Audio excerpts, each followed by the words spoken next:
Chapter 10 cell cycle and cell division. NCERT का पहला question इस पे कि are you aware that all organisms even the largest start their life from a single cell.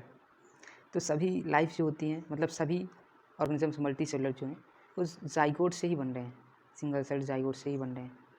कैसे zygote से बन जा रहे हैं? तो मान लो अगर एक पेरेंटल सेल था जिसको हम जाइगोट बोल देते हैं, तो वो 2 सेल में डिवाइड कर जाएगा, 2 डॉटर सेल्स बोल देते हैं इनको। डॉटर सेल्स फिर ग्रो करेंगी और फिर ये ग्रो करने के बाद फिर ये 2 सेल्स में डिवाइड करेंगी। तो ये 2 सेल्स में डिवाइड करेंगे, ऐसे ये वाली डॉटर सेल भी ग्रो करेगी और 2 सेल्स में डिवाइड करेगी।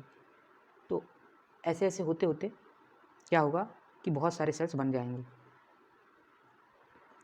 तो आखिर में सेल डिवाइड क्यों करता है? मतलब क्या हुआ ऐसा, क्या सेल को खुजली हुई कि भाई नया चैप्टर लाना पड़ा, सेल डिवाइड कर रहा है। तो सेल भाई सिंगल सेल था, न्यूक्लियस था, वो राज कर रहा था साइटोप्लाज्म पे, क्योंकि न्यूक्लियस बाप है भाई, उसी के पास सभी इन्फॉर्मेशन है, कौन कहाँ जाएगा, क्या कितने कंटेंट में बने, कितना क्या बनना है, सब उसी के पास इन्फॉर्मेशन होता है। तो न्यूक्लियस आराम से राज कर रहा था साइटोप्लाज्म पे, अपना राज चला रहा था। लेकिन धीरे धीरे देखा उसने कि साइटोप्लाज्म बढ़ते जा रहा है, साइटोप्लाज्म बढ़ रहा है, तो उसका राज धीमा हो रहा था। जो गवर्न कर रहा था उसका राज ढीला पड़ रहा था। तो उसने कहा चलो अब हम डिवाइड कर जाते हैं, मतलब अपने भाई को दे देते हैं। तो राज उसने आधा भाई को दे दिया, मतलब न्यूक्लियस वगैरह भी डिवाइड किया और फिर उसने भाई को दे दिया। मतलब क्या हुआ बेसिकली कि न्यूक्लियो साइटोप्लाज्मिक रेशियो था, न्यूक्लियो साइटोप्लाज्मिक रेशियो ये डिस्टर्ब हो गया। जब ये डिस्टर्ब हुआ तो सेल ने बोला कि चलो अब डिवाइड कर जाते हैं, क्योंकि हम नहीं कर पा रहे हैं तो भाई किसी न किसी को देना ही है। तो अपने भाई को उसने दे दिया, इसको हमने डॉटर सेल्स बोल दी। ठीक है, अब आगे देखते हैं कि लिखा हुआ है कि growth and reproduction are characteristic of cells indeed of all living organisms. तो सेल ग्रो भी करेगा, फिर रिप्रोड्यूस करेगा, या मैं बोलूँ डिवाइड करेगा। हमारे केस में रिप्रोड्यूस करना बोलना थोड़ा गलत हो जाएगा, यूनिसेलुलर ऑर्गेनिजम्स के केस में बोलना रिप्रोडक्शन सही रहता है, क्योंकि उनके लिए सेल डिवीजन और रिप्रोडक्शन एक साइमल्टेनियस प्रोसेस होता है, सिनोनिमस प्रोसेस होता है। लेकिन ये जो ग्रोथ एंड रिप्रोडक्शन जो होता है ये कैरेक्टरिस्टिक है एक लिविंग ऑर्गेनिजम्स का भी, लेकिन डिफाइनिंग कैरेक्टर नहीं है, क्योंकि डिफाइन नहीं करता। क्यों? क्योंकि नॉन लिविंग ऑर्गेनिजम्स भी जैसे सैंड ड्यून्स ये सब भी ग्रो कर जाते हैं। ठीक है, पहाड़ वगैरह ये सब भी उनके ऊपर मिट्टी जमती है, तो धीरे धीरे वो भी ग्रो कर जाते हैं। तो वो नॉन लिविंग है, वो लिविंग तो नहीं है। तो नॉन लिविंग भी ग्रो करते हैं, इसलिए डिफाइनिंग कैरेक्टर नहीं हुआ। All cells reproduce by dividing into 2 with each parental cell giving rise to 2 daughter cells each time they divide. तो हर बार जब वो डिवाइड करते हैं तो पेरेंटल सेल्स 2 डॉटर सेल्स में डिवाइड करेगा, फिर डॉटर सेल ग्रो करेगा और फिर जा करके वो डिवाइड कर जाएगा। तो ऐसे ही ऐसे मिलियंस ट्रिलियंस ऑफ सेल्स जो मल्टी सेलुलर ऑर्गेनिजम्स के पास होते हैं वो बन जाएंगे। Cell division is very important process, सभी को पता है, क्योंकि सेल डिवाइड करना ही चाहिए। अब पता वैसे तो प्रोसेस आगे पता चलेगा क्या क्या हो रहा है, कैसे हो रहा है। During the division of cell DNA replication and cell growth also take place. तो ऐसा नहीं है जब सेल डिवाइड करता है मतलब ये कि सेल डिवाइड कर गया। सेल डिवाइड किया क्यों? क्योंकि सेल का ग्रोथ हुआ। मैं बोला जब सेल ग्रो किया न्यूक्लियोसाइटोप्लाज्मिक रेशियो उसका ख़राब हुआ, तभी तो सेल ग्रो करेगा, है ना। तो सेल ग्रो करेगा, फिर जा करके मतलब अब ग्रो करेगा तो डीएनए भी रेप्लिकेट करेगा और सेल भी ग्रो करेगा। ये सब फेजेस होंगे, डिफरेंट फेजेस में भी हमने डिवाइड किया। फिर hence have to take place in a coordinated way to ensure correct division and formation of progeny cells containing intact genomes। तो सही सही जीनोम्स दोनों ही डॉटर सेल्स में जाएं, इसके लिए सब कोऑर्डिनेटेड वे में होना चाहिए, एक के बाद एक प्रोसेस होनी चाहिए, एक के बाद एक साइक्लिक वे में प्रोसेस होगी। ठीक, although cell growth in terms of cytoplasmic increase is continuous process. देखो सेल ग्रो करता है, एक कंटिन्यूस है, मतलब ग्रो कर रहा है, मतलब ऐसा कोई थोड़ी ना फेज़ है, नहीं है फेज़। लेकिन डीएनए रेप्लिकेशन एक स्टेज में ही होता है कि मतलब इतना सेल ग्रो कर गया, ये अब डीएनए रेप्लिकेट कर जाएगा, ऐसा। DNA synthesis occurs only during one specific stage in the cell cycle. फिर वो जो रेप्लिकेटेड डीएनए होता है वो distributed to daughter nuclear by complex series of events during cell division, जो पढ़ेंगे कितना कॉम्प्लेक्स है। This events are themselves under genetic control. तो जेनेटिक बेसिस तो होनी ही चाहिए, मतलब जेनेटिक कंट्रोल होना चाहिए, बिना जेनेटिक कंट्रोल के कुछ नहीं होने वाला। क्योंकि जब तक जेनेटिक कंट्रोल है तो भाई न्यूक्लियस सब तो न्यूक्लियस ही डिसाइड करेगा ना भाई कब कहाँ क्या कैसे होना है। तो phases of cell cycle, a typical eukaryotic cell is illustrated by human selling culture. तो एक यूकैरियोटिक सेल को ह्यूमन सेल से दिखाते हैं हम, क्यों? क्योंकि ह्यूमन सेल के बारे में बहुत कुछ जानते हैं तो आसान होता है पढ़ना। तो 24 आवर्स में ह्यूमन सेल डिवाइड कर जाता है। लेकिन ये याद रखना कि ह्यूमन सेल का ये एवरेज है। एवरेज मतलब क्या है कि हर सेल ह्यूमन सेल में ये 24 आवर्स से नहीं लेता, लेकिन ऐसे ही एवरेज लिए हुए हैं हमने। मतलब एवरेज मतलब कि कोई सेल डिवाइड करता होगा, However, this duration of cell cycle can vary from organism to organism and also from cell type to cell type. मतलब बोला ना कि नर्व सेल है उसका कुछ अलग होगा और जो हार्ट सेल है उसका कुछ अलग होगा, अगर हार्ट सेल डिवाइड करता है तो, क्योंकि नर्व सेल और हार्ट सेल डिवाइड नहीं करते।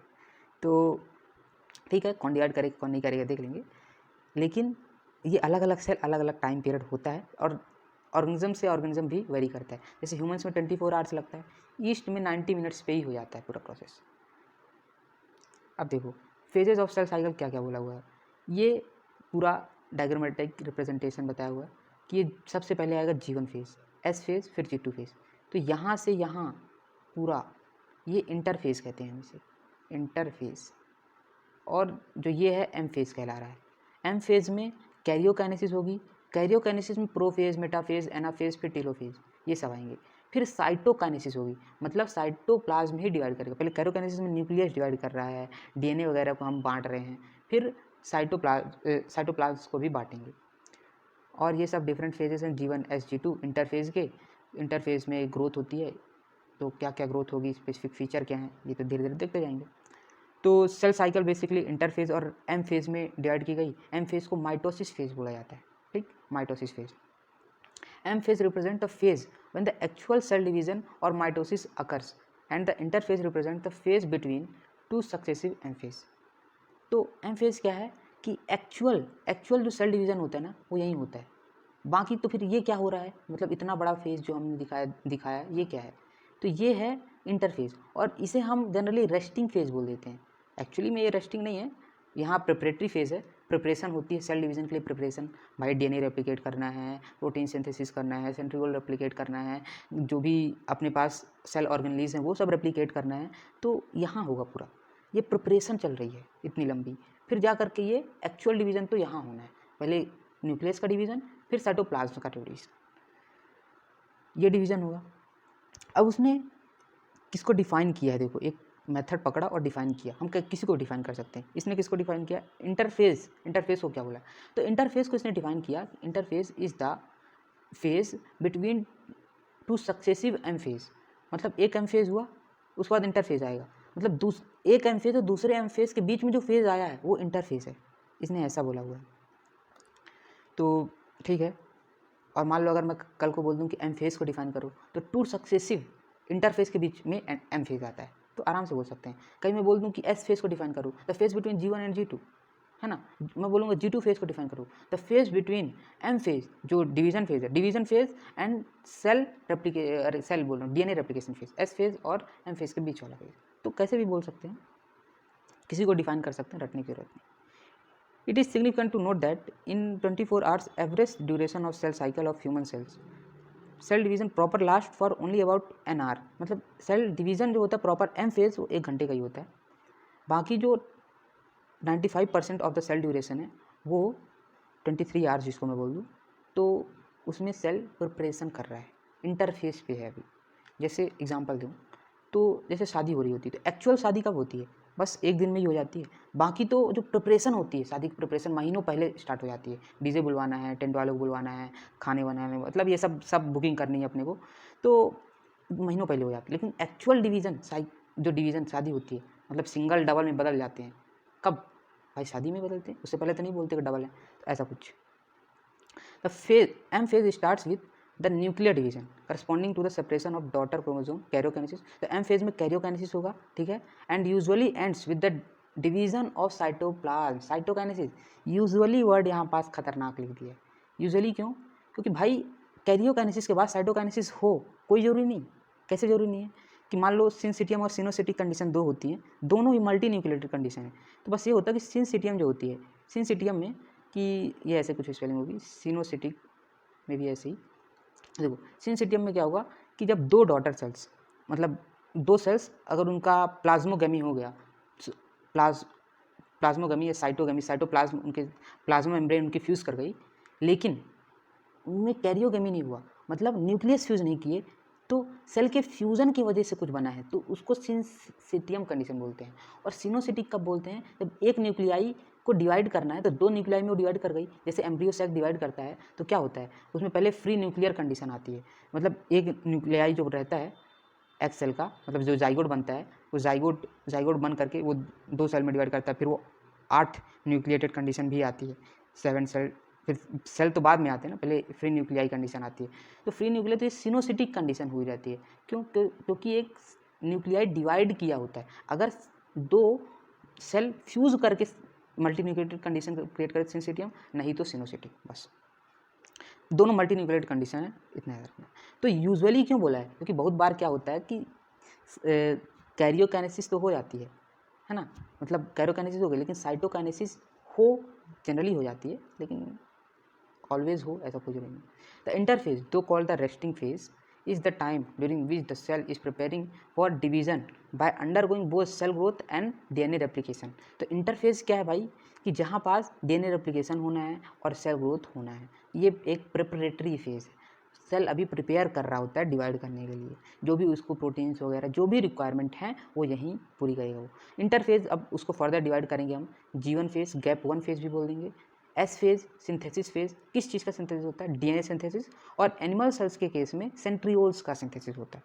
जी टू फेज को गैप 2 फेज भी बोलते हैं। G1 phase corresponds to the interval between mitosis and initiation of DNA replication. तो G1 फेज क्या है, जैसे बोला था डिफाइन करने का वही प्रोसेस कि G1 फेज क्या हो गया। तो देखो G1 फेज क्या है, इनिशिएशन ऑफ माइटोसिस वाला, नहीं, इनिशिएशन ऑफ डीएनए रेप्लिकेशन, और the phase between initiation of DNA replication and mitosis phase बोल देंगे G1 फेज। ऐसे G2 को भी सबको डिफाइन कर सकते हैं। During G1 phase the cell is metabolically active and continuously grows but does not replicates its DNA को रेप्लिकेट नहीं करेगा। एस और synthesis phase marks the period during which DNA synthesis और रेप्लिकेशन टेक्स प्लेस। तो DNA का replication होगा, ठीक है, हाँ, लेकिन डीएनए रेप्लिकेट करता है तो इस समय पे अमाउंट ऑफ डीएनए पर सेल तो डबल हो जाता है, लेकिन जो डीएनए के नंबर हैं, मतलब अगर अमाउंट तो उतना मतलब डबल हो जाएगा, लेकिन जो डीएनए का नंबर वो उतना ही रहेगा। कैसे मतलब मैं बोल रहा हूँ, देखना, 2C डीएनए था तो उसका कंटेंट, डीएनए कंटेंट को हम C से लिखते हैं और डीएनए नंबर को N से, क्रोमोसोम नंबर को N से लिखते हैं। तो जो अगर नॉर्मली जो डिप्लॉयड सेल होते हैं उसमें 2N 2C कंडीशन होती है, क्रोमोसोम 2N होते हैं, हमारे केस में 46, और डीएनए कंटेंट मतलब कुछ पिकोग्राम ऐसा कुछ होता होगा, वो याद नहीं करना। तो देखो, तो जो 2N था तो सिंथेसिस फेज के बाद 2N ही रहता है, लेकिन ये 4C हो जाता है। कैसे, बहुत कन्फ्यूजिंग, देखो कितना कन्फ्यूजिंग है। ये एक सेंट्रोमियर मान लो, सेंट्रोमियर जो प्राइमरी कंस्ट्रक्शन होता है उसको सेंट्रोमियर बोल देते हैं, ठीक है, क्रोमोसोम में का प्राइमरी कंस्ट्रक्शन को सेंट्रोमियर बोलते हैं। तो ये सेंट्रोमियर है, तो ये सेंट्रोमियर देखना ये बीच पे है तो हम बोल देंगे मेटासेंट्रिक है, ये सब भी बोल सकते हैं, लेकिन मेरा काम यहाँ ये नहीं है। तो यहाँ एक सिंगल क्रोमेटिड थी, ये क्या है, ये जो बना हुआ है ये क्रोमेटिड है, तो ये सिंगल क्रोमेटिड है। तो इस सिंगल क्रोमेटिड जब नॉर्मली हमारे सेल में बोलते हैं 2N 2C कंडीशन है तो ऐसा क्रोमोसोम प्रेजेंट होते हैं, ऐसे 24 मतलब ऐसे 46 क्रोमोसोम प्रेजेंट होते हैं, 46, 23 मदर से आए होते हैं, 23 फादर से आए होते हैं, ऐसे ही। और जो मदर फादर के पेयर बनाए होते हैं उनको होमोलोगस क्रोमोसोम बोलते हैं। लेकिन जब डीएनए रेप्लिकेट करता है 4C बन जाता है, लेकिन नंबर 2N नहीं होता, तो इसका एक कॉपी ऐसे बन जाता है। ऐसा जो हम क्रोमोसोम दिखाते हैं जब सेल डिवीज़न हो रहा होता है, तो ऐसा क्रोमोसोम एक्स शेप टाइप का दिखाते हैं। तो ये जो क्रोमोसोम होता है एक्चुअली एक्स शेप नहीं होता, लेकिन 2D में ऐसा ही बनता है।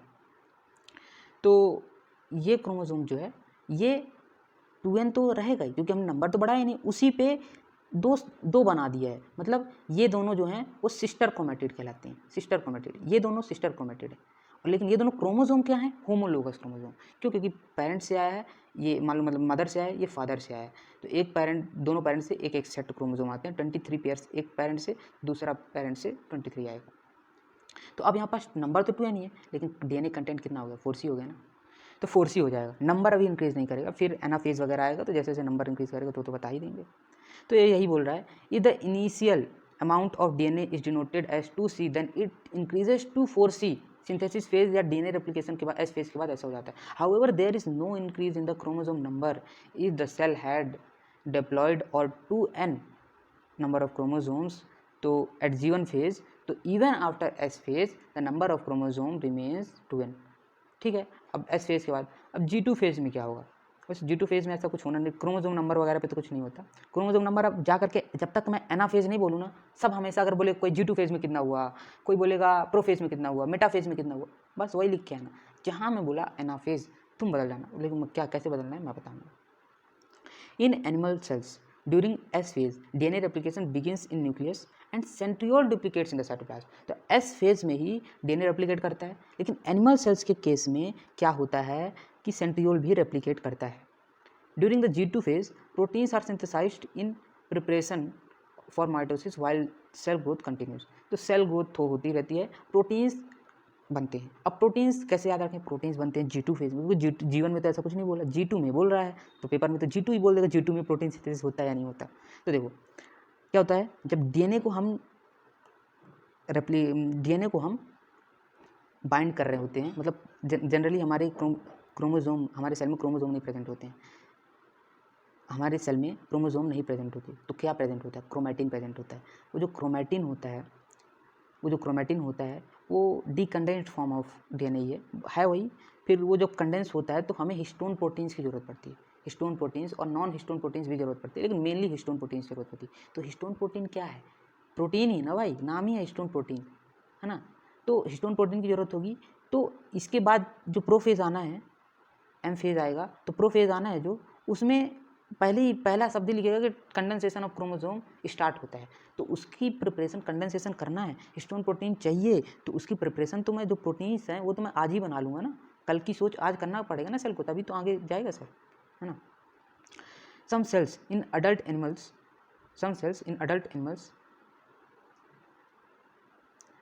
Do not appear to exhibit division, जैसे हार्ट सेल डिवाइड नहीं करते, and many other cells divide only occasionally as needed to replace cells that have been lost because of the injury or cell death।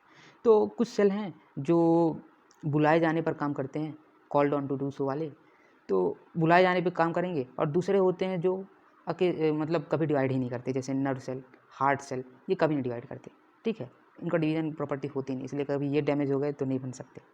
लेकिन जैसे epithelial cells, तो हमारी skin में अगर चोट लग जाती है तो ये सब एपिथेलियल सेल्स रिजनरेट हो जाते हैं, दोबारा से आ जाते हैं, है ना। मतलब जहाँ चोट लगती है तभी आते हैं, लेकिन ऐसे अभी हमारा स्किन एकदम सही है, तो ऐसा थोड़ी कि आते जाएंगे। तो ओकेजनली जब उनको हम बुलाते हैं तभी वो डिवाइड करते हैं, इंजरी पे, है ना, ये सब पे। These cells that do not divide further exit G1 phase. तो जो सेल्स परमानेंट बन गए हैं, जो डिवाइड नहीं करते, डिवीज़न वाली प्रॉपर्टी को लूज़ कर जाते हैं, तो वो एग्जिट करते हैं कौन सा फेज़, G1 फेज़ को एग्जिट करते हैं, याद रखना। ये सेल साइकिल है, सेल साइकिल में इधर मान लो अगर ये M फेज़ है और ये मैंने डिवाइड किया, तो ये मान लो G1 फेज़, ये S और ये G2, तो G1 को एग्जिट करके ऐसे NCERT लिखी हुई है, ये G0 कहलाता है। तो G1 को ही एग्जिट किया है, M फेज़ के बाद ऐसा नहीं है कि मतलब जहाँ M फेज़ हुआ तो फिर वो G1 में एग्जिट कर जाता है जब उसे करना होता है। तो G1 को एग्जिट करेगा तो ही होगा, इस बात को रट लेना, ठीक है। क्वेश्चन आया था तो अब भाई रटना जरूरी हो गया, नहीं आ भी जाता वैसे भी। तो क्यूसेंट स्टेज G0 कहलाता है, ठीक है। और सेल साइकिल, तो इसी को क्यूसेंट स्टेज भी बोल देते हैं, या G0 बोलते हैं। Cells in this stage remain metabolically active but no longer proliferate unless called on to do so depending on the requirement of the organism. जैसे एनाटॉमी में हम लोग बहुत बार पढ़ते हैं कि डिफ्रेंशिएशन हो गया सेल का, मतलब सेल परमानेंट बन गया। फिर डी डिफ्रेंशिएशन हो गया, मतलब सेल परमानेंट बना हुआ था, लेकिन अब हमें जैसे कॉर्क कैम्बियम बाद में बनता है ना भाई, तो सेकेंडरी फॉर्म जाइलम टिश्यू है, मतलब सेकेंडरी फॉर्म है। तो ये सब मतलब यहाँ नहीं समझ में आएगा, खैर मैं इतना बोलूँगा नहीं यहाँ पास ज़्यादा। देखो मतलब ये सब डी डिफ्रेंशिएशन हो जाता है, मतलब फिर से वो मेरिस्टेमेटिक हो जाते हैं, फिर री डिफ्रेंशिएशन हो जाता है, फिर से वो परमानेंट बन जाते हैं। तो ये एग्जिट करते हैं G0 फेज, G1 फेज को ही एग्जिट करके G0 पे पहुँचते हैं, क्यूसेंट स्टेज भी बोल देते हैं। मेटाबॉलिकली एक्टिव रहेंगे, मतलब ऐसा नहीं है कि परमानेंट बन गए तो काम नहीं करें भाई, मेटाबॉलिकली पूरी एक्टिव रहेंगे, लिविंग ही होंगे, मतलब लिविंग भी हो सकते हैं, लिविंग ही होंगे तभी तो दोबारा आएंगे, ऐसे लिविंग ही, ठीक है। In animals mitotic cell division is only seen in diploid somatic cells. तो माइटोटिक सेल है, वो mitotic cell division diploid somatic cells में ही देखा जाता है। However there are few exceptions to this where haploid cells divide by mitosis, for example male honey बीज।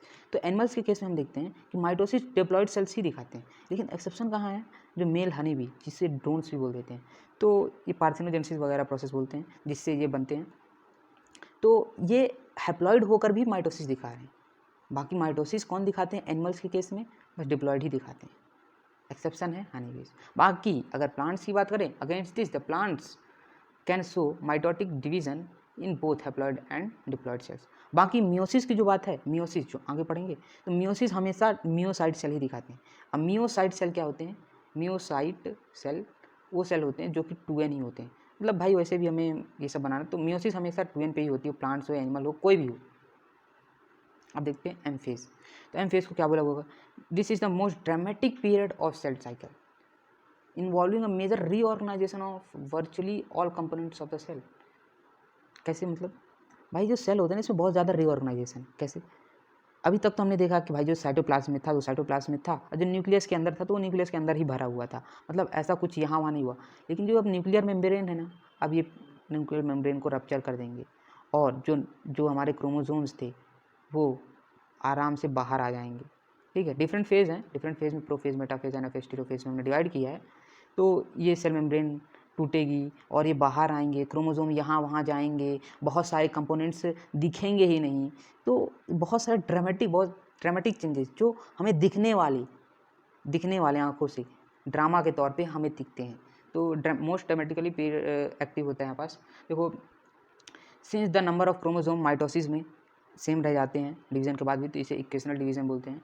It is very essential to understand that cell division is a progressive process and very clear cut lines can not be drawn between various stages. लेकिन हम लोगों को ये समझ में आए, इसके लिए हम लोगों ने इसको अलग अलग फेजेस में डिवाइड किया, प्रो, फिर मेटा, फिर एना, फिर टिलो लास्ट फेज हो गया। तो प्रो फेज को देखते हैं क्या है। Prophase is marked by initiation of condensation of chromosomal material. तो क्रोमोसोमल मटेरियल कंडेंसेशन स्टार्ट होता है इसका। तो बोला था प्रोफेज जहाँ आएगा तो हिस्टोन प्रोटीन इसलिए जरूरत होते हैं क्योंकि कंडेंसेशन स्टार्ट हो रहा होता है। The chromosomal material becomes untangled during the process of chromatin condensation.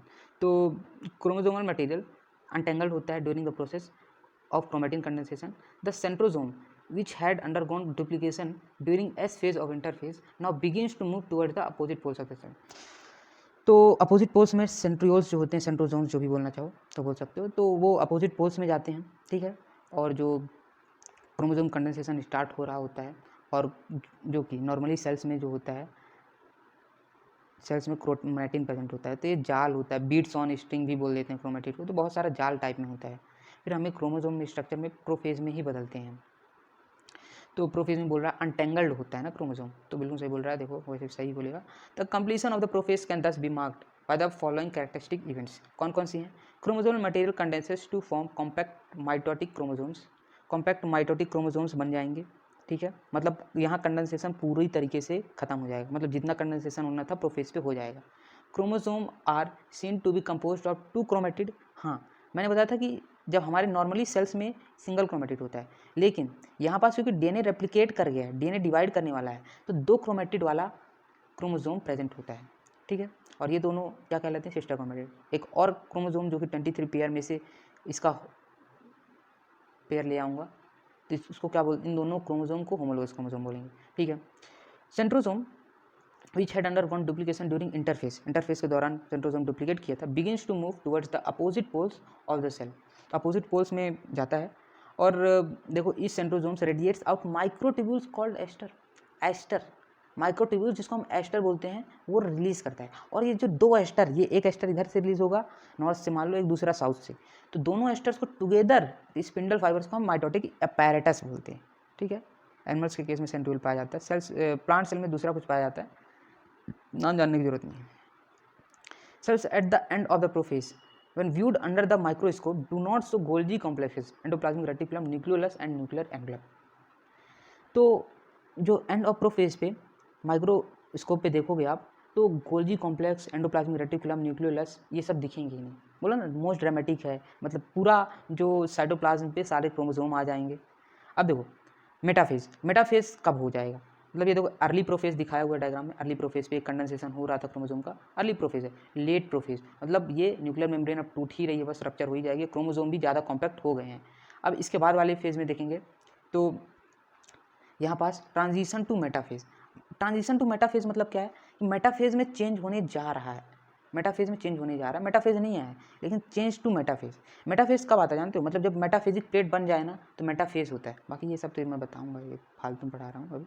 देखो, the complete disintegration of nuclear envelope marks the start of second phase of mitosis, hence the chromosome are spread to the cytoplasm of the cell. तो complete disintegration हो जाता है nuclear envelope का, कब? जब metaphase आएगा। मतलब मेटाफेज, देखो क्लियर कट बाउंड्री नहीं बनाई जा सकती, लेकिन हमने कोशिश की है। कैसे? कैसे कि जहाँ डिसइंटीग्रेशन ऑफ सेल मेम्ब्रेन हुआ, सॉरी न्यूक्लियर मेम्ब्रेन हुआ, न्यूक्लियर मेम्ब्रेन का डिसइंटीग्रेशन होते ही हम बोल देंगे मेटाफेज आ गया। बस जहाँ डिसइंटीग्रेट हुआ तो ये हो जाएगा initiation of metaphase. Hence the chromosome are spread through the cytoplasm of the cell. ठीक है, इज द स्टेज, और यही स्टेज होता है, is the stage eight which morphology of chromosome is most easily studied. तो मॉर्फोलॉजी आसानी से पढ़ी जा सकती है। क्यों? क्योंकि अब क्रोमोसोम एकदम पूरी तरीके से कंडेंस हो चुके हैं, जितना कंडेंसेशन होना था क्रोमोसोम का कंडेंस हो चुके हैं। Small disc shaped structure at the surface of the centromeres are called kinetochore. तो काइनेटोकोर प्रेजेंट होते हैं, डिस्क लाइक स्ट्रक्चर, ठीक है, जहाँ पास स्पिंडल फाइबर आकर के अटैच होंगे। लिखा भी हो, this structure serve as the sides of attachment of spindle fibres.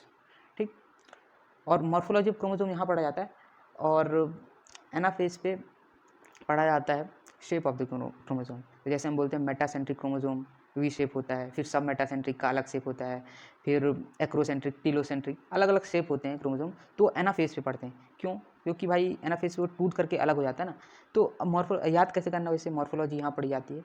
M for metaphase, M for morphology, याद कर लो। Metaphase is characterized by all the chromosomes coming to lie at the equator with one chromatid of each chromosome connected by its kinetochore to spindle fibers from one pole and its sister chromatid connected by its kinetochore to spindle fiber from opposite pole। मतलब ये chromosome मान लो मैंने ले लिया, ठीक है, इस chromosome का एक काइनेटोकोर जो है, दूसरा दो काइनेटोकोर होंगे, तो एक काइनेटोकोर एक पोल से अटैच्ड है और उसकी सिस्टर क्रोमेटिड है तो अपोजिट पोल वाले स्पिंडल फाइबर से अटैच। ठीक, अब देखो मेटाफेज पे क्या की फीचर है, मेटाफेज प्लेट बनेगी। मेटाफेज प्लेट पे अलाइनमेंट होंगे, सारे क्रोमोसोम मेटाफेज पे अलाइन हो जाएंगे।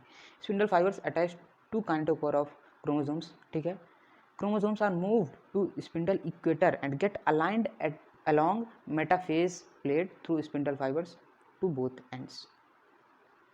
एनाफेज, भाई जिसकी बेसब्री से इंतजार थी, कितने बार बोल दिया इसका नाम, मतलब इंपॉर्टेंस है। अब भाई इसके बाद टीलोफेज, मैंने नाम ही नहीं लिया क्योंकि टीलोफेज 1 मिनट में खत्म होता है।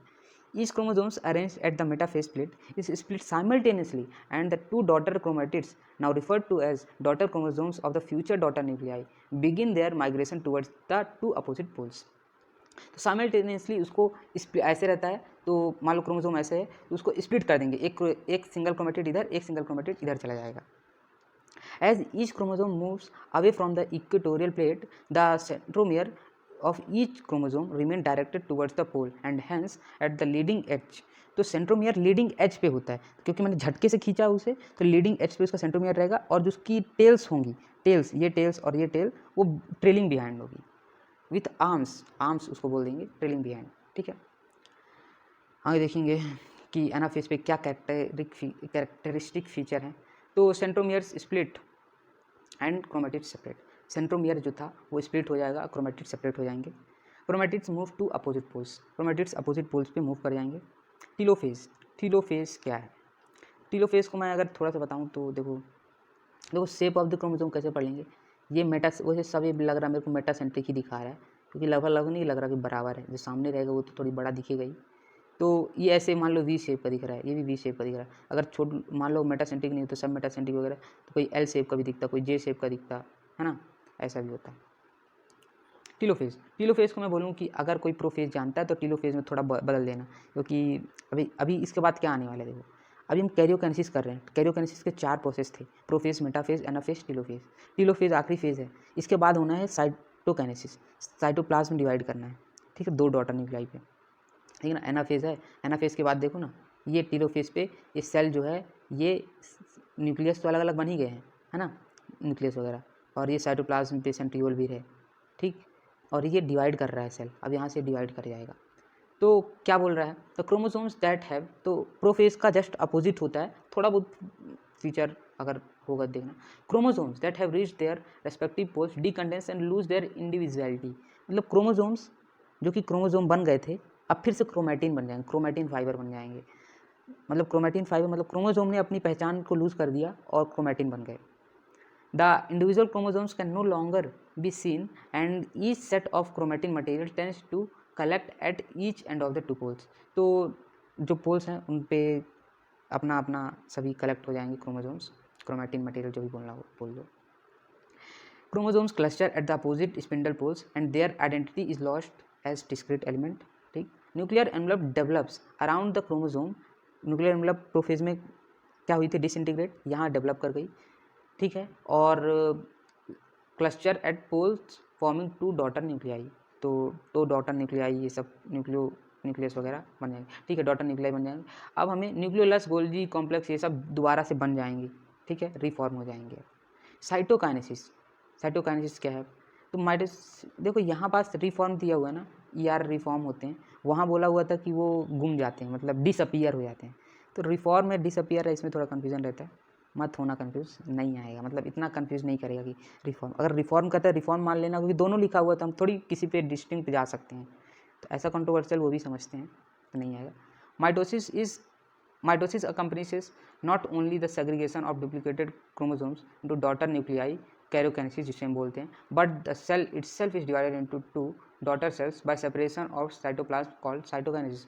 तो साइटोकाइनेसिस भी हो रही होती है in animal cells. This is achieved by appearance of a furrow in the plasma membrane. तो फरो मेथड होता है, क्या होता है कि सेल, मान लो अगर ऐसे सेल है तो उसको मैं एक फरो डेवलप करूँगा, धीरे धीरे धीरे उसका कंस्ट्रक्शन है वो सेंटर पीस से मिला दूंगा, तो ये अलग हो जाएंगे, 2 सेल बन जाएंगे। The furrow gradually deepens and ultimately joins in the center, dividing the cell cytoplasm into 2। लेकिन प्लांट सेल में क्या होता है, सेल वॉल भी प्रेजेंट होती है, तो सेल वॉल जब तक प्रेजेंट है तो ऐसा नहीं कर सकते हैं, तो इस पे दूसरा ही मेथड होता है, सेल प्लेट मेथड, मतलब एक simple precursor called cell plate आता है, ये सब। तो देखो in plant cells wall formation starts in the centre of the cell and goes outwards. देखो उसमें क्या होता था कि हमारे एनिमल्स में यहाँ से मतलब सेंट्रीपिटल हो रहा था, अब इसमें क्या हो रहा है, सेंट्रीफ्यूगल हो रहा है, मतलब फ्रॉम सेंटर से बाहर की तरफ एग्जिस्टिंग लेटरल वॉल से ज्वाइन हो जाता है। सिंपल प्रिकर्सर होता है सेल प्लेट। ठीक है, और सेल प्लेट क्या रिप्रेजेंट करता है, जो मिडिल लेमला बनता है ना बाद में, मिडिल लेमला 2 सेल होते हैं, ये सेल है, ये सेल है, इन सेल के बीच में मिडिल लेमला प्रेजेंट होता है। तो middle lamella representing middle lamella between the walls of the adjacent sales. In some organisms, karyokinesis is not followed by cytokinesis, as result of which multinucleate condition arises, leading to formation of syncytium। भाई syncytium condition actually ये गलत है, लेकिन NCERT माता जिंदाबाद। Coconut के लिए गलत है ना, देखो मल्टीन्यूक्लिएट कंडीशन दोनों आती है, बिल्कुल सही है, लेकिन कोकोनट में क्या होता है कि सिनोसिटी होती है, लेकिन हमेशा हमें सिनसिटियम ही याद रखना, और सिनसिटियम ही पेपर में आ जाएगा, हम लोग कुछ नहीं कर पाएंगे। सिग्निफिकेंस ऑफ माइटोसिस, तो क्या दिया, mitosis usually results in the production of diploid daughter cells with identical genetic complement. तो माइटोसिस में क्या होता है, आइडेंटिकल जेनेटिक कॉम्प्लीमेंट्स बनते हैं, और क्योंकि इसमें वेरिएशन का कोई चांसेस नहीं होता, इसलिए तो हम लोग म्यूसिस चाहते हैं, हम म्यूसिस करते हैं। सेक्सुअल रिप्रोडक्शन ऑर्गेनिज्म कैसा भी कैसा, एक बैक्टीरिया भी सॉर्ट ऑफ सेक्सुअल रिप्रोडक्शन, मतलब कुछ ऐसा सेक्सुअल रिप्रोडक्शन जिसमें जेनेटिक मटेरियल एक्सचेंज हो रहा हो, करता है। The growth of multi nuclear organisms is due to mitosis. Cell growth results in the disturbing the ratio between the nucleus and the cytoplasm. It is therefore becomes essential for the cell to divide। जो बोला था मैं कि nucleocytoplasmic ratio जब disbalance हो जाता है तो उसको हमें फिर से न्यूक्लियोसाइटोप्लाज्मिक रेशियो को रिस्टोर करना होता है, तो ये वेरी इंपॉर्टेंट प्रोसेस होता है। और इसका सिग्निफिकेंस क्या है, very significant contribution of mitosis cell repair. जब हमारे सेल खराब हो जाते हैं, मतलब सेल खराब हो गए या सेल दोबारा से बनने हैं, सेल डिवाइड करना है, या सेल रिपेयर, मतलब जैसे मान लो मेरे को चोट लग गई तो वहाँ रिपेयरिंग कर रहे हैं, सेल एपिथेलियल सेल्स फिर से बनेंगे। The cells of the upper layer of the epidermis, cells of lining the gut, and the blood cells are being constantly replaced। Mitotic division in the meristematic tissue, plants में होते हैं, apical and lateral cambium ये सब भी होता है, results in continuous growth of the plant throughout their life। ये हो गया significance of mitosis। अब है meiosis। तो देखो क्या क्या हुआ, थोड़ा एक बात देखते हैं माइटोसिस में क्या क्या हुआ। तो देखना, पहले सेल ग्रो कर रहा था, मतलब जीवन फेज़ में था, आंख बंद करना और फील करना क्या बोल रहा हूँ। तो पहले सेल जीवन फेज़ में था, तो जीवन फेज़ में सेल था, तो जीवन फेज़ में अगर उस सेल को परमानेंट बनना होता तो एग्जिट कर जाए, तो G0 पे चला जाए, क्रिसेंट स्टेज हम बोल देंगे। Exit from G one phase is known as G0 phase बोल देंगे। अब मेरे को करना है कि भाई मुझे तो ग्रो करना है तो वो जाएगा एस फेज पे जाएगा, जहाँ वो डीएनए रेप्लिकेट करेगा, और एनिमल सेल है तो सेंट्रियोल भी रेप्लिकेट करेगी। फिर एस फेज के बाद वो जाएगा G2 फेज पे, जहाँ पास प्रोटीन्स बनेंगे बहुत सारे, क्योंकि हमें आगे चलकर प्रोफेज जो कि एम फेज का पार्ट है, पहला first phase of M phase, तो कैरियोकाइनेसिस, तो उसमें उसे कंडेंस करना है क्रोमोसोम्स को कंडेंस करना है या क्रोमोसोम बनाना है, तो उसके लिए हिस्टोन प्रोटीन्स चाहिए होता है। तो हिस्टोन प्रोटीन्स बनेंगे G2 फेज में। अब आएगा प्रोफेज में क्या होता है, क्रोमोसोम कंडेंसेशन स्टार्ट हो जाता है, और eight the end of prophase हम बोल सकते हैं क्रोमोसोम्स पूरी तरीके से कंडेंस हो चुके होते हैं। ER गोल्जी कॉम्प्लेक्स ये सब डिसअपियर हो जाते हैं, दिखते नहीं हैं। न्यूक्लियर एनवेलप पूरी तरीके से डिसइंटीग्रेट हो गई होती है, और जहाँ ये सब हो गया, डिसइंटीग्रेट हो गई, क्रोमोसोम कंडेंसेशन पूरा हो गया, तो हम बोल देते हैं कि अब मेटाफेज स्टार्ट हो गई। मेटाफेज पे एक कैरेक्टरिस्टिक फीचर बोलूँ तो मॉर्फोलॉजी आप पढ़ लेना, बाकी पढ़ाई होती है तो।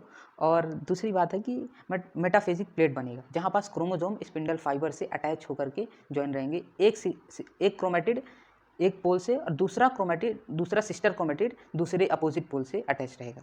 ठीक है, मेटाफेजिक प्लेट पे अरेंज होंगे ये क्रोमोसोम। अब आएगी एनाफेज, जब मेटाफेजिक प्लेट बन जाएगी तो बस ये आखिरी फीचर है, इसके बाद आ जाएगी एनाफेज, क्योंकि इसके बाद तोड़ना ही तो है। तो फिर एक साइमल्टेनियसली हम जो क्रोमोसोम्स ऐसे मतलब स्पिंडल फाइबर्स ऐसे अटैच थे, तो क्रोमोसोम को अलग कर देंगे उसके सेंट्रोमियर्स को साइमल्टेनियसली, और दो में डिवाइड कर जाएंगे। अब जो क्रोमोसोम्स का नंबर चेंज होना था, मैं बोल रहा था एनाफेज पे चेंज होगा, वो यहीं चेंज होता है। क्या मैं बोल रहा था कि अभी तक 2n कंडीशन थी ना, अब 4n कंडीशन हो गई। अब डीएनए कंटेंट तो मैंने इंक्रीज नहीं किया, मतलब डीएनए कंटेंट मैंने 4C पहले ही कर दिया था, तो वो तो अब 4C रहेगा, लेकिन जो नंबर ऑफ क्रोमोसोम्स थे वो मैंने 2n ही रखा था, मतलब 2n हुआ, तो मैं बोला था एनाफेज पे चेंज होगा। तो अब फिर से जो क्रोमोसोम है सिंगल क्रोमेटिड वाले हो गए हैं, तो यहाँ पास चेंज हो जाता है। फिर टीलोफेज में तो कुछ नहीं होता, फिर साइटोकाइनेसिस होगी, तो फिर से क्या होगा, क्योंकि 2n क्रोमोसोम्स थे, तो मतलब 4n क्रोमोसोम्स तो हो गए, लेकिन 2n हो गए ना, क्योंकि मैंने सिंगल क्रोमेटिड वाले आधे बांट दिए, है ना, सिंगल क्रोमेटिड वाले कर दिए, तो नंबर तो 4n हो गए। 4n को मैंने 2n इधर साइड कर दिया, ऊपर वाले डॉटर सेल को, नीचे वाले डॉटर सेल को 2n दे दिया। ठीक है, और जो कंटेंट था वो तो डिवाइड हमेशा ही हो जाता है। जब कंटेंट तो यार एक वेट है, तो वेट जब भी डीएनए बढ़ेगा तो रेप्लिकेट करेगा, तो कंटेंट तो बढ़ना ही है, और जब भी उसको डिवाइड कर देंगे तो कंटेंट घटना ही है। तो मेन क्रोमोसोम नंबर पे ही पूछता है, पिकोग्राम वाला मतलब ये सब डीएनए अमाउंट, ये कंटेंट ये कम ही पूछता है। द प्रोडक्शन ऑफ, अब देखो मतलब मियोसिस पढ़ने लगा यार। अच्छा, एनाफेज बता रहा था, एनाफेज पे हो जाएगा, फिर टीलोफेज आएगा। टीलोफेज पे तो पता ही है कि जो गोल्जी कॉम्प्लेक्स ये सब रिफॉर्म हो जाएंगे, और अपना जो न्यूक्लियर एनवलप वगैरह डेवलप हो जाएगी, फिर साइटोकाइनेसिस हो जाएगी। एनिमल सेल्स के केस में सेल फॉरो मेथड होगा, नहीं प्लांट सेल्स के केस में कौन सा मेथड होगा, प्लांट सेल्स के केस में सेल प्लेट प्रिकर्सर बनता है, तो वो वाला मेथड होगा। चलो मैं भूल जाता हूँ, पढ़ाते ही क्या पढ़ा रहा हूँ। तो चलो ठीक है, आगे बढ़ते हैं। क्या लिखा हुआ मियोसिस में लिखा हुआ है ये कि the production of offspring by sexual reproduction includes the fusion of two gametes each with complete haploid set of chromosomes. तो हम जब गैमेट्स बनाते हैं तो हर के पास n नंबर ऑफ क्रोमोसोम और C DNA कंटेंट होता है। ठीक है, ये होता है हैप्लॉइड। तभी तो ये जब दो, मान लो एक पेरेंट मतलब मदर से, और इतना ही मदर से, और इतना ही फादर से आएगा, तो 2n और 2C होगा, है ना, 2n 2C कंडीशन आ जाएगी। ठीक है, तो 2 गैमेट्स बनेंगे। ठीक है, this specialised kind of cell division that reduce the chromosome number by half results in the production of haploid daughter cells. Haploid daughter cells बना रहे, क्रोमोसोम नंबर जब n होता है तो हैप्लॉइड बोल देते हैं। Meiosis ensures the production of haploid phase in the life cycle of sexually reproducing organisms, whereas fertilization restores the diploid phase. We come across meiosis during gametogenesis in plants and animals. तो meiosis कब होगा, gametogenesis जब gametes बना रहे होंगे तभी होगा, और तो हमें कभी करना भी नहीं है ना। और देखो माइटोसिस से भी गैमेट्स बनते हैं, ये मत सोचना कि मियोसिस से ही बनेंगे। जो हैप्लॉइड प्लांट्स होते हैं जैसे एल्गा वगैरह, वो माइटोसिस से गैमेट बनाते हैं, क्योंकि उन पर माइटोसिस ही हो पाता है, वो हैप्लॉइड ही है। लेकिन मैं ये नहीं बोल रहा हूँ, माइटोसिस प्लांट्स के केस में हैप्लॉइड डिप्लॉइड दोनों करेंगे, उसमें कुछ रिस्ट्रिक्शन नहीं। एनिमल्स के केस में बस डिप्लॉइड करेंगे, हनी बी को वो ड्रोन वाला छोड़ देना। बाकी जो मियोसिस है कोई भी करना चाहे तो उसके लिए 2n रिक्वायरमेंट हमेशा चाहिए। अगर 2n नहीं है तो भाई मियोसिस तो ना करने दूंगा। मियोसाइट सेल कहलाते हैं, वो हमेशा 2n ही होते हैं, ठीक है। मियोसिस इंस्टॉल, हाँ, तो मियोसिस के वजह से हाफ नंबर ऑफ क्रोमोसोम्स होते हैं और जो उसके बाद जो फर्टिलाइजेशन होगा रिस्टोर कर लेगा 2n number of chromosomes. Meiosis involves two sequential cycles of nuclear and cell division called meiosis 1 and meiosis 2, but only a single cycle of DNA replication। तो 2 साइकिल ऑफ न्यूक्लियर डिवीजन, ठीक है, लेकिन एक single cycle of DNA replication, मतलब DNA एक ही बार replicate करेगा जैसे हम माइटोसिस में कर रहे थे, लेकिन डिवीजन 2 बार होंगी। अब कैसे कैसे क्या होगा, और मियोसिस 1 और मियोसिस 2 बोल देते हैं इन्हें। अब मियोसिस 1 पे भी वही प्रोफेज, मेटाफेज, एनाफेज, टेलोफेज, पीएम80 होगा, इसमें भी पीएम80 होगा, प्रोफेज, मेटाफेज, एनाफेज, बस सेकंड कहला दिए इसको। तो आसान है मियोसिस, बस प्रोफेज फर्स्ट समझ लेना, उसके बाद कुछ भी नहीं समझ में, एक ही फेज है, क्वेश्चन भी यहीं से आता है क्योंकि यही बच्चे कन्फ्यूज हो जाते हैं Meiosis 1 is initiated after the parental chromosomes have replicated to produce identical sister chromatids at the S phase।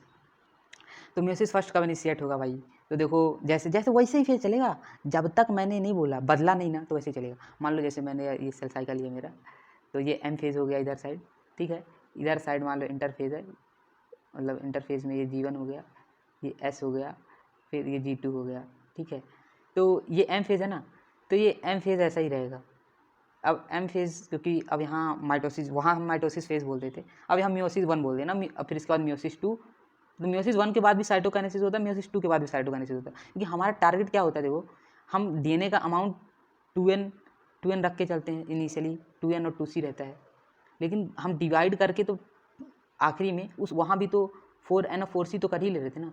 तो हमें अब यहाँ क्या चाहिए, मियोसिस में हमें n और c चाहिए, ठीक है। 2 बार मतलब 4 सेल बन रहे होते हैं, हर बार 4 सेल बनते हैं। कैसे कैसे बनते हैं, देखो 4 haploid cells are formed at the end of meiosis second, ठीक है। Meiosis involves pairing of homologous chromosomes and recombination between non sister chromatids of homologous chromosome.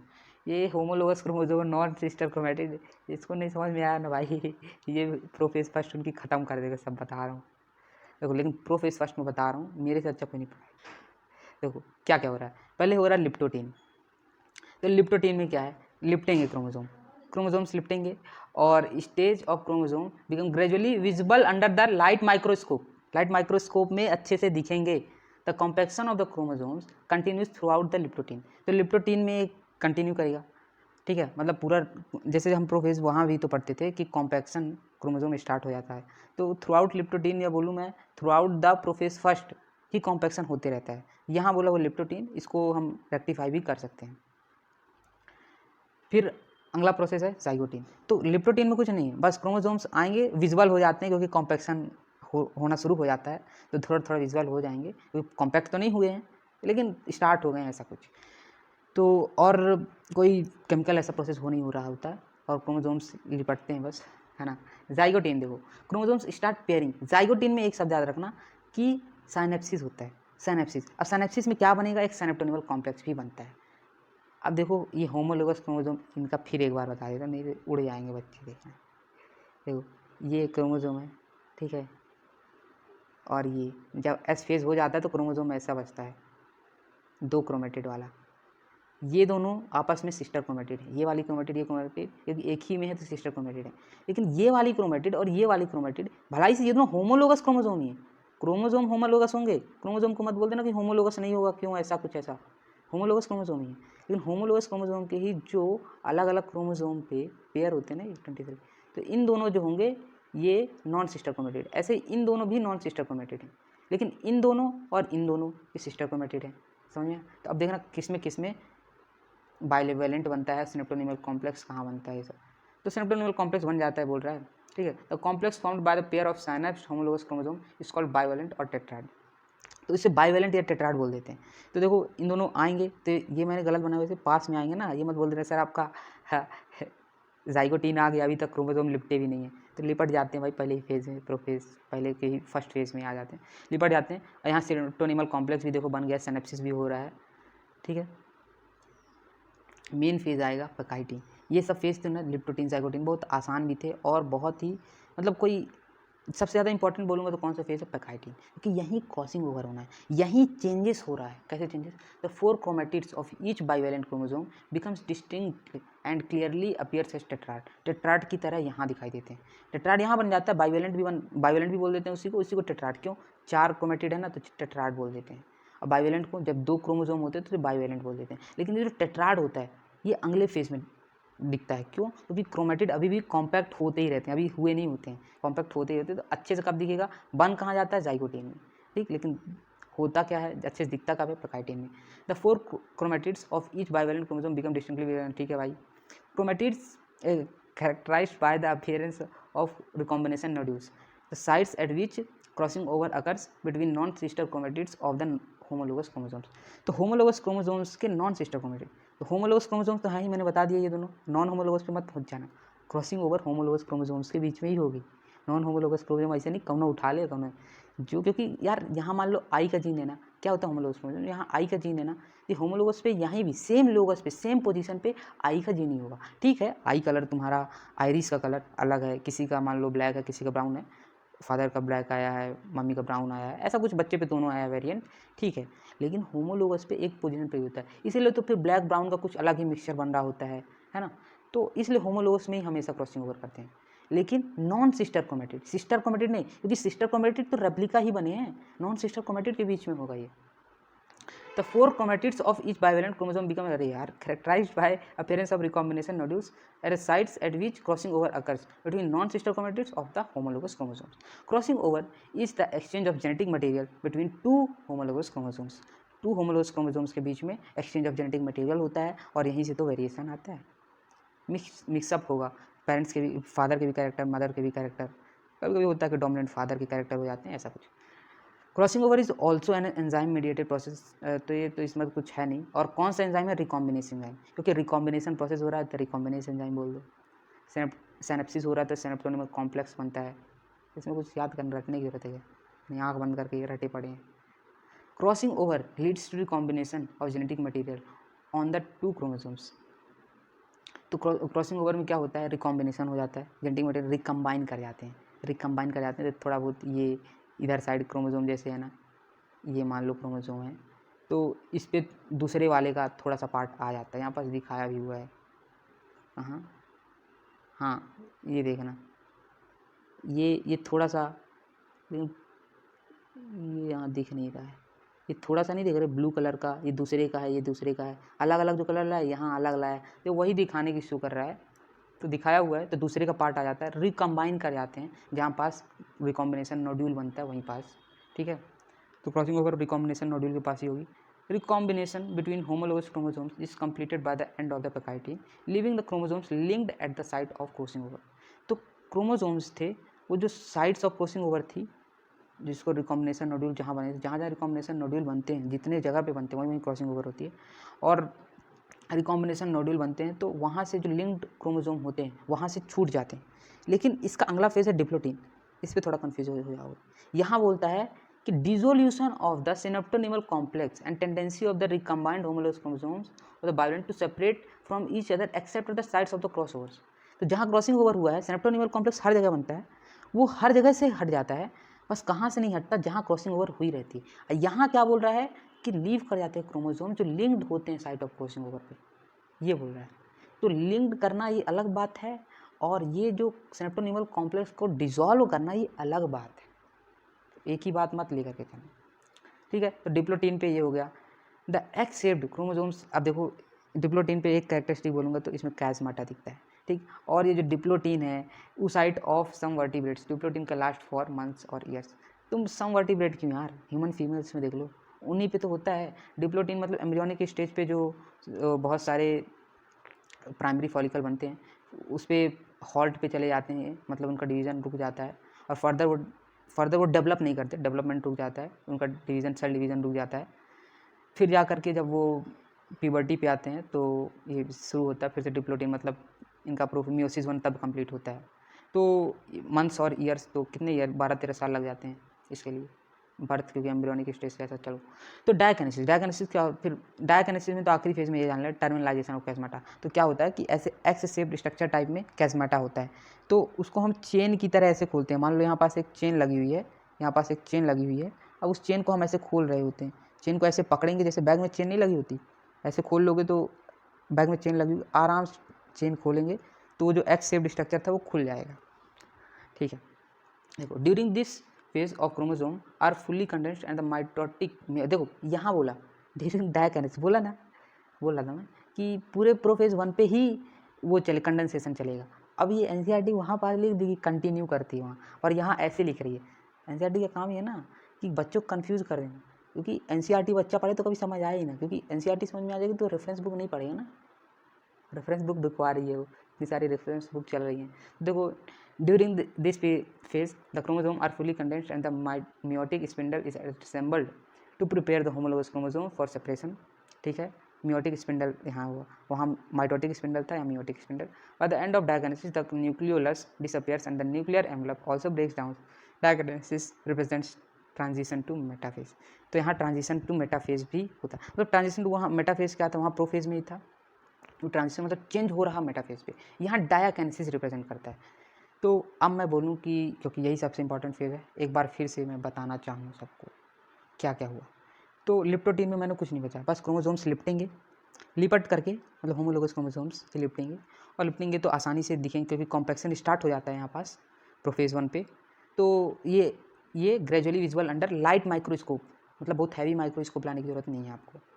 The complexion of the chromosomes continues through leptotene, तो मैं तो बोलता हूँ पूरे prophase 1 पे ही continue करता है। जाइगोटीन पे क्या होगा, सिनेप्सिस होगा, सिनेप्टोनिमल कॉम्प्लेक्स बनेगा, और सिनेप्टोनिमल कॉम्प्लेक्स से जब ये जुड़ जाएंगे तो बाइवेलेंट दिखता है। बाइवेलेंट क्योंकि 2 क्रोमोसोम जुड़ गए, बाइवेलेंट दिखेगा, उसी को टेट्राड भी बोल देते हैं। लेकिन क्योंकि कंडेंसेशन आगे चल ही रहा होता है तो बन तो यहाँ टेट्राड जाता है, लेकिन more clearly visual under the pachytene.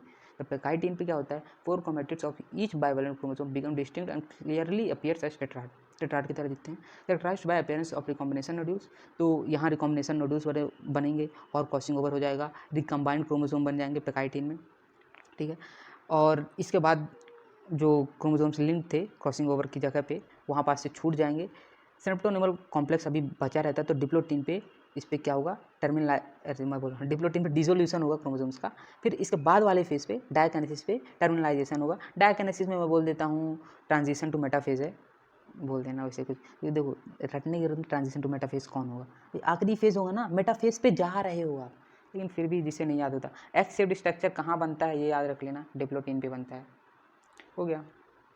अब देखो मेटाफेज 1, ये अब बस खत्म ही होने वाला। The microtubules from the opposite poles of the spindle fibre attach to kinetochore of the homologous chromosome. तो अब देखना यहाँ पास एक बार फिर खतरनाक लाइन लिख दिया। तो होमोलोगस क्रोमोसोम तो कहाँ से बताएं, देखो यहाँ से बताते हैं। हाँ, ये मेटाफेज 1 ही है ना, हाँ मेटाफेज 1 ही है।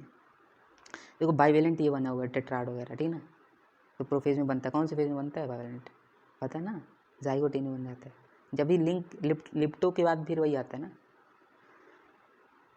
तो मेटाफेज 1 पे होमोलोगस क्रोमोसोम्स पे ऐसा जुड़ा हुआ है, तो देखो इस पे लगा हुआ है, ये एक क्रोमोसोम है, ठीक है, और ये एक होमोलोगस क्रोमोसोम है, सेम शेप सेम साइज़ है इनका, तो सेम साइज़ के क्रोमोसोम होमोलोगस ही होते हैं, मतलब जितना बड़ा होता है क्रोमोसोम होमोलोगस उतना ही होगा ना भाई, क्योंकि सेम पोजीशन पे सेम जीन होना चाहिए, नहीं होगा तो फिर क्रॉसिंग ओवर नहीं हो पाता, वो म्यूटेशन रहेगा फिर, तो वही म्यूटेशन से तो कुछ भी हो सकता है डिफेक्ट, वो सही कंडीशन नहीं है, ठीक है ना, ये सब पढ़ाते हैं बाद में, अभी मत ध्यान रखना।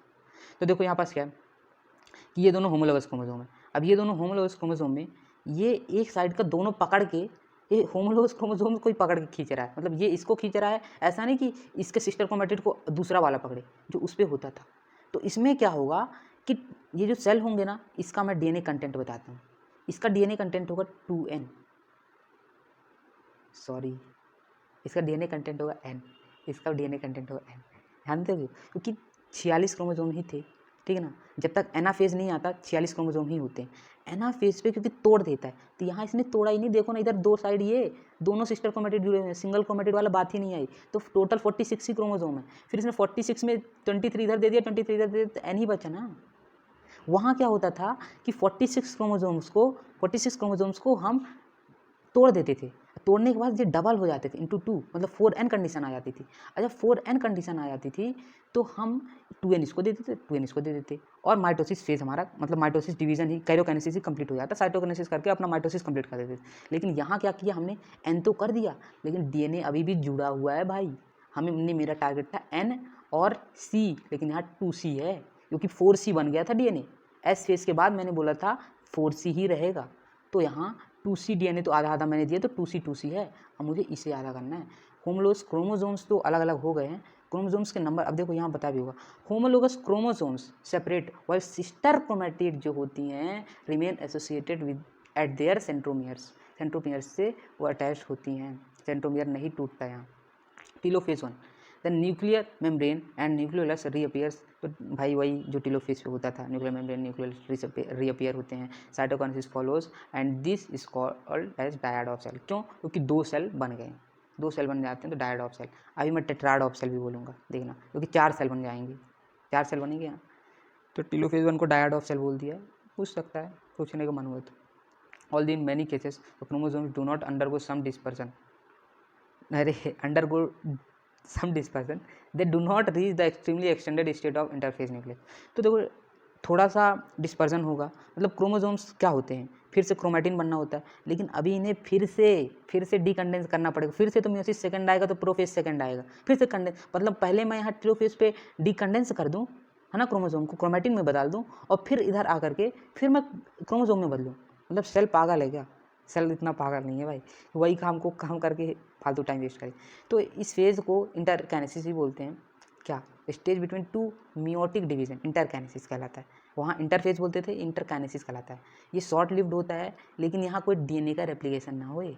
अगर डीएनए रेप्लिकेशन हो तो फिर तो वही कंडीशन है, फिर हम डिवाइड करना चाहते हैं, हम डीएनए कंटेंट सीसी करना चाहते हैं, अभी 2C है तो, और तुम बोल रहे हो कि मैं फिर से डिवाइड कर एस फेज में ले जाके इसको कर दूँ, तो डीकंडेंसेशन भी बहुत कम होता है टेलोफेज 1 पे, और रेप्लिकेशन डीएनए का मतलब रेप्लिकेशन भी नहीं होगा, इंटरकाइनेसिस पे बोल रहा हूँ, ठीक। इंटरकाइनेसिस मतलब एस फेज पे रेप्लिकेशन भी नहीं होता, या बोल दो एस फेज नहीं आता, ऐसा भी बोल सकते, लेकिन एस फेज आता होगा क्योंकि सेंट्रियोल्स वगैरह भी बनने होते होंगे, कुछ जरूरी होता होगा, ऐसा तो कुछ बोला नहीं है, फिर भी मेरा लॉजिक ऐसा कहता है। Prophase second, meiosis second is initiated immediately after cytokinesis, usually before the centrosomes, the chromosomes have fully elongated। मुझे अजीब दिख रहा है तो meiosis second इनिशिएट होता है इमीडिएटली आफ्टर साइटोकाइनेसिस, तो साइटोकाइनेसिस के बाद meiosis second इनिशिएट हो जाता है, usually before the chromosomes have fully elongated. तो जब यूजुअली बिफोर, तो जब क्रोमोसोम्स फुली एकदम क्रोमैटिन पे ना बदलें उससे पहले ही प्रोफेज सेकंड आ जाती है ना। और in contrast to meiosis first के कंपैरिजन में meiosis second resembles a normal mitosis, normal mitosis के जैसा ही है प्रोसेस। अभी तक हम देख रहे थे कितना माइटोसिस से सिमिलर है, थोड़ा सा इंटरकाइनेसिस अलग है, बाकी तो वही है। द न्यूक्लियर, अभी भी देखना, अभी ये मियोसिस सेकंड तो पूरा ही माइटोसिस है, बस डीएनए का नंबर और कंटेंट मत देखना। The nuclear membrane disappears by end of the prophase second, nuclear membrane जो होती प्रोफेज सेकंड से फिर से डिसअपियर हो जाती है, जैसे प्रोफेज होते थे न्यूक्लियर मेम्ब्रेन डिसअपियर हो जाएगी, ईआर वगैरह खत्म हो जाएंगे। बस हमें अब क्या करना है ना, देखो मेटाफेज पे हम मेटाफेजिक प्लेट बनाएंगे और इक्वेटर पे हम पूरे सारे को ला देंगे और काइनेटोकोर से अटैच करेंगे स्पिंडल फाइबर को, और फिर एनाफेज पे उसको साइमल्टेनियसली स्प्लिट कर देंगे। मतलब हमारा काम बस एक ही है ना, और कुछ लिखा होगा बाय शॉर्टनिंग ऑफ माइक्रोट्यूब्यूल। अच्छा, जो ये क्रोमो जैसे हम स्पिंडल फाइबर लगते हैं तो जो पास खींचते हैं ना, तो एक प्रोसेस बताया शॉर्टनिंग ऑफ माइक्रोट्यूब्यूल्स से होता है अटैच टू काइनेटोकोर, ये प्रोसेस का मेथड बताया, याद रख लेना। देखो अब इसके बाद क्या बोला है कि यहाँ पास ये प्रोफेज सेकंड आया तो इसमें कंडेंसेशन हुआ, ये सब हुआ, मेटाफेज प्लेट बन गई, ये तो बीच पे आए, ठीक है। अब ये मेटाफेज सेकंड हो गई और ये एनाफेज सेकंड है। तो कुछ दिख रहा है क्या, मतलब अलग है क्या? नहीं अलग है, तुम देखोगे ना वो जो प्रोफेज है, प्रोफेज 1 नहीं बोल रहा मैं, prophase general prophase normal prophase, तो वो भी ऐसा ही है, तो वो भी ऐसा ही है। और फिर जाकर के ये अलग अलग को दिखाया हुआ है कि ये इस पे जा रहा है, इस पे जा रहा है, मतलब ये 2 सेल अलग बनाएगा, ये 2 सेल अलग बनाएगा, ये टेट्राड ऑफ सेल दिखा रहा है। तो हम ऑप्शन पे अगर कभी ये डायग्राम दे करके बोला ना, अच्छा देखो ये जब ये खींचता है ना, तो ये पहले सेल सर्कुलर था, फिर ये ओवल हो गया है, तो जब ये खींचता है ऐसा, मतलब स्पिंडल फाइबर से अटैच होकर के खींचते हैं तो ये इलोंगेट हो जाता है सेल, मतलब ऐसा फोर्स लगता होगा इधर साइड बाउंड्री पे, ये इधर फोर्स लगाता होगा, ये इधर फोर्स लगाता होगा क्योंकि खींच रहा है ना। तो ये इलॉन्गेट हो जाता है सर। फिर देखो टीलोफेज में meiosis ends with telophase second, in which the two groups of chromosome once again get enclosed by nuclear envelope. Cytokinesis follows, resulting in formation of tetrad of cell, that is 4 haploid daughter cells. Significance of meiosis. meiosis क्यों जरूरी है? meiosis is the mechanism by which conversion of specific chromosome number of conservation लिखा है हमने, each species is achieved across generation in sexually reproducing organisms. ठीक है, sexually reproducing organisms में ये देखा जाता है। ठीक है, even though the process per se paradoxically results in reducing the chromosome number by half। तो क्या लिखा हुआ है पर से पैराडॉक्सिकली, मतलब पैराडॉक्स है ये। पैराडॉक्स मतलब देखो meiosis half number of chromosome करता है, तो कंजर्वेशन कैसे कर रहा है क्रोमोसोम के नंबर को? जब ये डिक्रीज ही कर रहा है तो कंजर्वेशन कैसे कर रहा है? तो कॉन्ट्रोवर्शियल बात हो गई ना कि डिक्रीज तो कर रहा है मियोसिस, 2n से n बना रहे हमेशा हम, है ना, तो कंजर्व कैसे कर रहा है?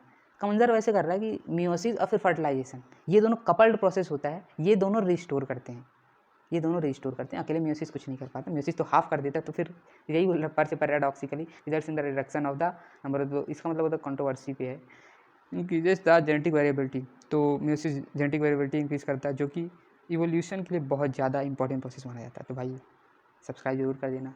और मैं जानता हूँ मेरे में भी बहुत कमी है यार, मैं भी इम्प्रूव कर रहा हूँ, लेकिन जितना भी हो थोड़ा भी अच्छा लगा हो तो प्लीज़ कर देना। मैंने तो अपना पूरा ही दिया है। थैंक्स।